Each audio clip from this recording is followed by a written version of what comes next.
Thomas Edison once publicly electrocuted animals, horses, dogs, even a circus elephant. This wasn't science. It was war. He was trying to convince the world that a new form of electricity was deadly. But the truth was, he was fighting to stay in control. Because at that moment in history, another man had arrived. A man who saw the future differently. What followed wasn't just a disagreement. It was a war over who would control power and the future of civilization itself. Every time you flip a light switch today, you're living in the outcome of that war.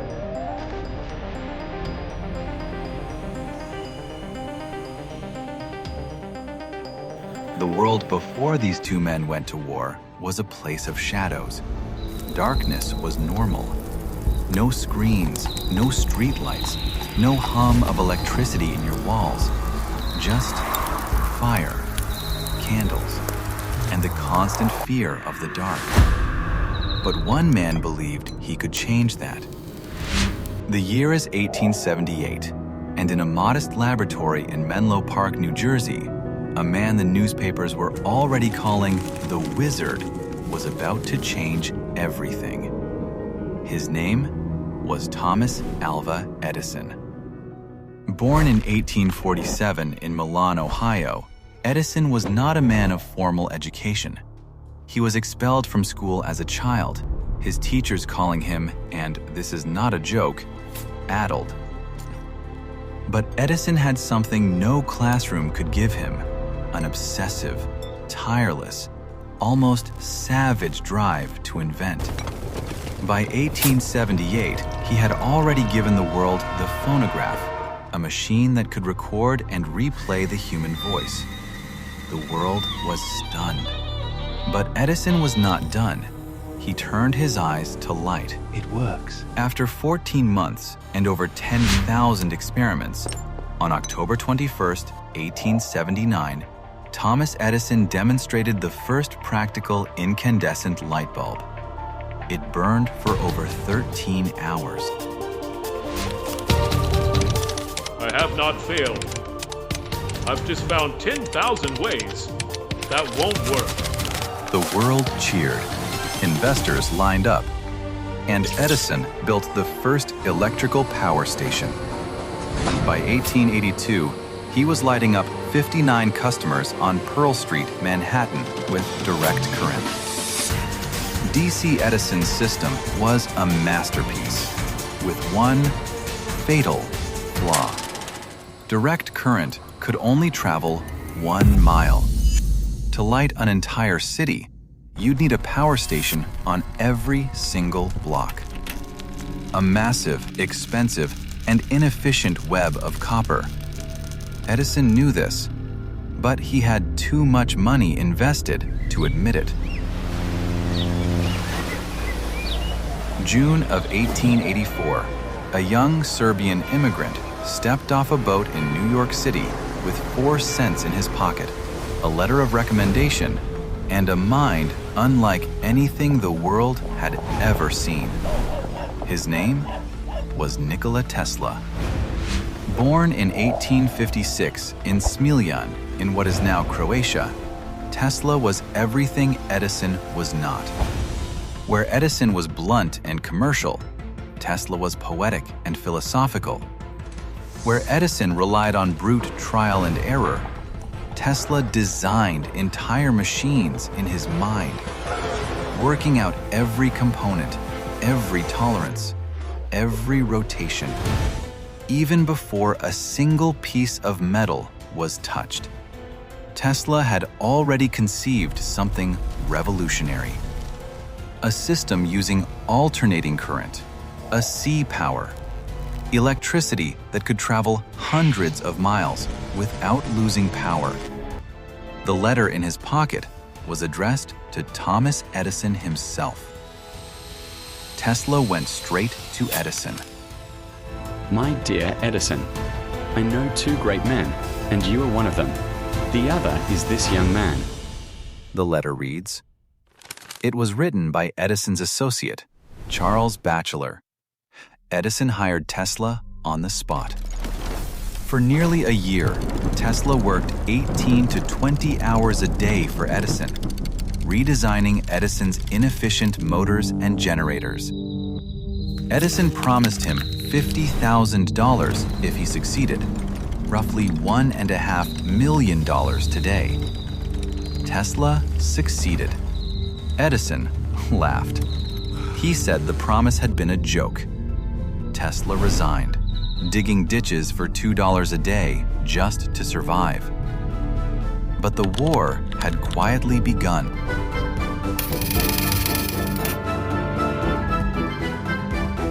By 1888, Tesla had a partner, George Westinghouse, a man with the resources to back a revolution. Together, they started rolling out AC power across America, city by city, street by street. At the time, it was America, but the system they were building would one day power the world. What was once theory was becoming reality. Thomas Edison saw the threat immediately. This wasn't competition. This was replacement. His entire system, direct current, was being outpaced and outscaled. So Edison changed tactics. He stopped competing and started attacking. He did not fight clean. He launched a campaign so ruthless and deliberately dishonest, it still shocks historians today. He called AC electricity the current of death. He flooded newspapers with fear, pamphlets, public warnings, dramatic claims. But words weren't enough, so he made people see it. Public demonstrations began, not in labs, but in front of crowds. Animals were brought in, dogs, calves, even horses, strapped down, wired up, and electrocuted. And the message was simple. This is what AC does. This is what Tesla and Westinghouse want in your home. But Edison didn't stop there. He went further, much further. He backed something darker, something permanent. The creation of the electric chair, a machine designed for execution and powered by alternating current. The first execution in history, William Kemmler, was carried out using alternating current. Not quietly, not clinically. Witnesses said it went wrong. The voltage surged. His body convulsed. The smell of burning flesh filled the room. And newspapers carried every detail, exactly as intended. This wasn't by accident, not by coincidence, but by design. If AC could be linked to death, then no one would ever trust it. Edison wanted the public to associate Tesla's current with the death penalty, because fear spreads faster than facts. And once people are afraid, logic doesn't stand a chance. This wasn't just a business war anymore. It was psychological warfare. Reputation versus reality. Fear versus truth. And for a moment, fear was winning. And then, Nikola Tesla responded. Tesla's response was a spectacle. Not with pamphlets, not with fear, not with noise, but with something far more dangerous. Proof. While Thomas Edison was staging fear, Tesla stepped onto stages of his own. Not to scare people, but to show them something they had never seen before. He stood before live audiences, scientists, investors, skeptics. And then he did the unthinkable. He allowed hundreds of thousands of volts of AC electricity to pass through his own body. Arcs of electricity danced across his skin. He stood inside artificial lightning and smiled. And in that moment, everything changed. The present is theirs. The future, for which I really work, is mine. High-frequency alternating current flowing through him, lighting lamps in his bare hands, shooting sparks from his fingertips.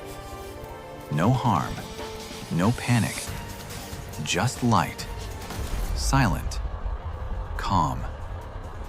No screams, no burning, no death. If this was death, it was beautiful. The same force they were told to fear was now glowing harmlessly in his palms. Silence filled the room. Not fear this time, but disbelief. Because everything they had been told was beginning to fall apart. Tesla didn't argue. He demonstrated. And in that moment, the narrative cracked. AC was no longer just the current of death. It was possibility. It was scale. And it was the future. While Edison tried to control perception, Tesla revealed reality. And reality is much harder to kill. Now, the world was about to see it.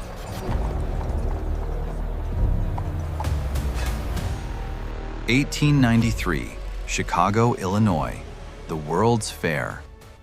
The greatest stage on Earth was about to open its doors. 27 million people would attend. The committee needed to choose a power system to light the entire fairground. Edison, now operating through General Electric, bid $554,000 to light the fair with DC. Westinghouse, backed by Tesla's AC system, bid $399,000. The committee chose Tesla and Westinghouse. The contract was signed. The stage was set. But there was a problem. Edison refused to let them use his light bulbs. A final, spiteful blockade. So Tesla didn't argue. He simply invented a new bulb. One that didn't need Edison's patents. Then, the moment came. A single switch stood between darkness and proof. And it was flipped. In a single instant, over 100,000 light bulbs powered by alternating current ignited at once, lit up the sky over Chicago. It turned the darkness into a city of light, born from a single wire. The crowd didn't see the current of death. They saw the future. The crowd gasped. Grown men wept. Many of them had never seen an electric light before. A reporter at the scene wrote, "The fairgrounds looked like the surface of the sun had descended to Earth." AC worked, and it worked magnificently. But lighting a fair was only the beginning. The real question was scale. Could this system power cities, industries, entire regions? Then came Niagara Falls. Not a demonstration, not a theory, but raw, natural power. Harnessing it meant something unprecedented. Generating electricity at massive scale and transmitting it over distance. It worked. Power flowed from Niagara to Buffalo, miles away. For the first time, electricity was no longer local. It could travel. And that changed everything. Because once power could travel, it no longer mattered where it was generated. Rivers, waterfalls, remote energy sources, could now power entire cities miles away. From hydroelectric systems at Niagara Falls to projects across Europe to growing energy networks in Asia, and later to major dams like Aswan High Dam and Kariba Dam in Africa, the same principle scaled across the world. Different continents, different challenges, same current. And with that, the war was over. But victory has a cost. Alternating current became the standard across America and eventually the world. The electricity in your walls runs on Tesla's system. But victory and justice, as history so often reminds us, are not the same thing. To fund the battle against Edison, Westinghouse had asked Tesla to tear up his AC royalty contracts, agreements that would have made Tesla the wealthiest man in America. Tesla, without hesitation, tore up the contracts. He said he owed Westinghouse that much for believing in him when no one else did. He died alone on January 7, 1943, in room 3327 of the New Yorker Hotel. Penniless, largely forgotten. The man who powered the modern world had no power left. His estate was worth less than $1,000. Edison died in 1931, celebrated a national hero, with over 1,093 patents to his name. On the night of his funeral, President Herbert Hoover asked Americans across the country to dim their electric lights for 1 minute in his honor. Americans dimmed their lights. The irony was not lost on history. Those lights ran on Tesla's current. So history moved on, but the question remained, so who won? By every commercial and technical measure, Tesla. AC power won. It powers the world, from New York to Lagos, from Chicago to Nairobi. But Edison? Edison built the system. He proved it could be sold, distributed, and monetized. He created the idea that electricity was a commodity, something every home, every street, and every city could have. Without Edison's ruthlessness, there may have been no stage for Tesla's genius. Without Tesla's vision, Edison's empire would have hit its limits and stalled. They needed each other, and they couldn't stand each other. And together, through competition, betrayal, brilliance, and brutality, they lit the world. If you want to find the secrets of the universe, think in terms of energy, frequency, and vibration. Perhaps the greatest secret of all is that the light you're watching this by belongs to him. If you found this story as electrifying as we did, make sure you like, subscribe, and hit the notification bell so you never miss a story like this. History is full of wars you were never taught. We'll keep telling them. See you in the next one.